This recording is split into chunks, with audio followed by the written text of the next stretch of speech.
साथियों, मैं दिनेश कुमार आप सबका स्वागत करता हूं आपके अपने प्यारे से प्लेटफॉर्म स्मार्ट स्टडी अप्रोच, जो कि हमारा यूट्यूब चैनल भी है और अब उज्जैन शहर में ऑफलाइन बैच भी हम लोग प्रारंभ करने जा रहे हैं। यहाँ पर स्कूलिंग वाले बच्चों के लिए भी और कंपटीशन की तैयारी करने वाले बच्चों के लिए भी क्लासेस प्रारंभ होने जा रही है। क्लासेस की डेट रहेगी 1 जनवरी 2026 से इसकी क्लासेस प्रारंभ होगी। जो भी बच्चे एग्जाम किसी प्रकार की तैयारी कर रहे हैं तो वह हमसे एक बार जरूर विजिट करके निश्चित रूप से मिले। आप उज्जैन में नियर रेलवे स्टेशन के पास में ही, अगर आप कहीं बाहर से रह रहे हैं, उज्जैन शहर के नहीं है, तो रेलवे स्टेशन के बिल्कुल नजदीक मुश्किल से 5 मिनट की डिस्टेंस पर ही हमारा ऑफिस और हमारा क्लासरूम स्थित है। तो आप यहाँ आकर के आराम से विजिट कर सकते हैं। नंबर आपको डिस्क्रिप्शन बॉक्स में दिया हुआ है, वहां पर भी आप हमसे कॉन्टेक्ट करके आप विस्तृत जानकारी जान सकते हैं।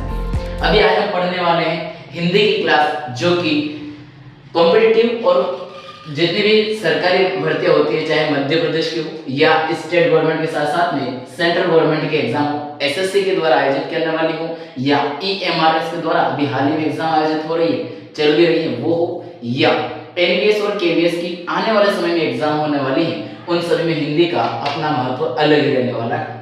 सभी का वेटेज बराबरी का होता है सारे सब्जेक्ट का, तो हिंदी का भी अपना वेटेज है। हिंदी की अगर बात करें तो इसमें हम शुरुआत कर रहे हैं सबसे पहले व्याकरण।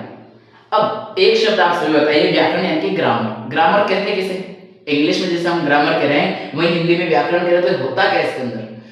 देखिए, भाषा कोई सी भी हो, चाहे हिंदी हो, इंग्लिश हो, फ्रेंच हो, जितनी भी भाषाएं, उन सभी का अपना निश्चित व्याकरण या ग्रामर होता है। जो निश्चित नियम निर्धारित किए गए उस भाषा के, जैसे ABCD अल्फाबेट वगैरह हैं, हिंदी में अनाराम वगैरह हैं, इन सभी का एक निश्चित क्रम निर्धारित किया गया और इस निश्चित क्रम का जो निर्धारण किया गया, नियम बनाए गए बोलने के उच्चारण को, उसे ही हम क्या कहते हैं? व्याकरण कहते हैं। इसकी परिभाषा मैंने यहाँ लिख रखी है आपको कि किसी भी भाषा के समस्त नियमों के समूह को, ध्यान देना, समस्त नियम, जितने भी नियम दिए गए वह सभी क्या है? व्याकरण है। अब व्याकरण के अंदर सबसे ज्यादा महत्वपूर्ण होती है वर्णमाला। वर्णमाला क्या होता है? जैसे कि अभी हमने बोला कि अ को, जैसे यहाँ पर बोला था नियम, जैसे कि यहाँ पर लिखा है अ, तो अ का उच्चारण कर पा रहे हैं, उसका निर्धारण कर पा रहे हैं, तो वो क्या है? ये नियम है।